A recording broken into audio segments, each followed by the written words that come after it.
রাসূলুল্লাহ সাল্লাল্লাহু আলাইহি ওয়াসাল্লাম যুবকদের জন্য জানিয়ে গেলেন, যখন যুবক যখন মেয়ে দেখতে যাবে সর্বপ্রথম কি করণীয়।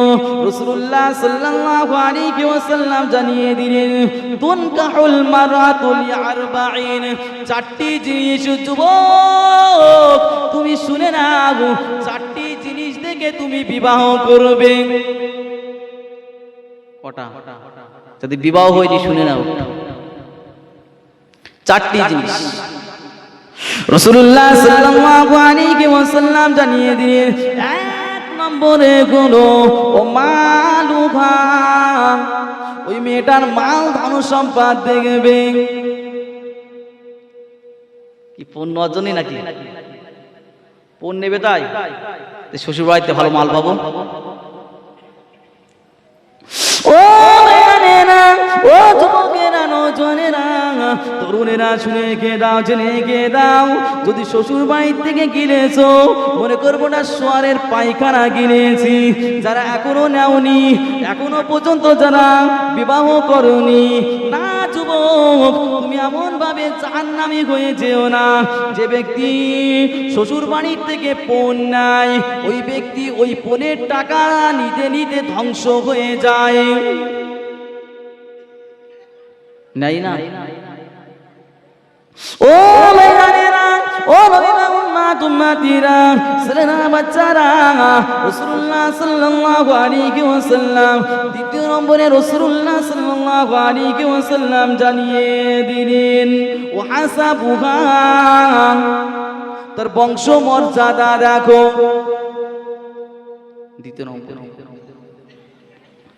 ও জামালুহা, তার সৌন্দর্যটা দেখো। না যুবক, সৌন্দর্যটা দেখেছো ভালো হয়েছে, রাসূলুল্লাহ সাল্লাল্লাহু আলাইহি ওয়াসাল্লাম জানিয়ে দিলেন ও দীনুহা, দিনদারিতা। এক নম্বরে মাল, দ্বিতীয় নম্বরে কথা বলুন আপনার, এক নম্বরে মাল, দ্বিতীয় নম্বরে তার বংশমর্যাদা, তৃতীয় নম্বরে তার সৌন্দর্য, তৃতীয় নম্বরে দিন। ও যুবকেরা, নওজোয়ানেরা, তরুণেরা, দিনকে রাসূলুল্লাহ সাল্লাল্লাহু আলাইহি ওয়াসাল্লাম জানিয়ে দিলেন, দিনকে বেশি প্রাধান্য দাও। যদি দিনকে প্রাধান্য না দাও, নতবা তারিবাতিয়া দাকা, তুমি ক্ষতিগ্রস্তর মধ্যে পড়ে যাবে। সর্বপ্রথম সন্তান তার পিতার কাছে চায় যে আমাকে একজন ভালো মা দাও। কি মা যদি ভালো হয় সন্তান ভালো হবে।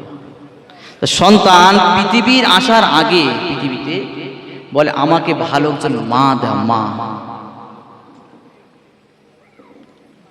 ও ভাইরা, মুসলিম শরীফে 3535 নম্বর হাদিস, রাসূলুল্লাহ সাল্লাল্লাহু আলাইহি ওয়াসাল্লাম জানিয়ে দিলেন, আদ-দুনিয়া মাতাউন, দুনিয়াটা হলো উপভোগের উপকরণ, উপভোগ করার জায়গা।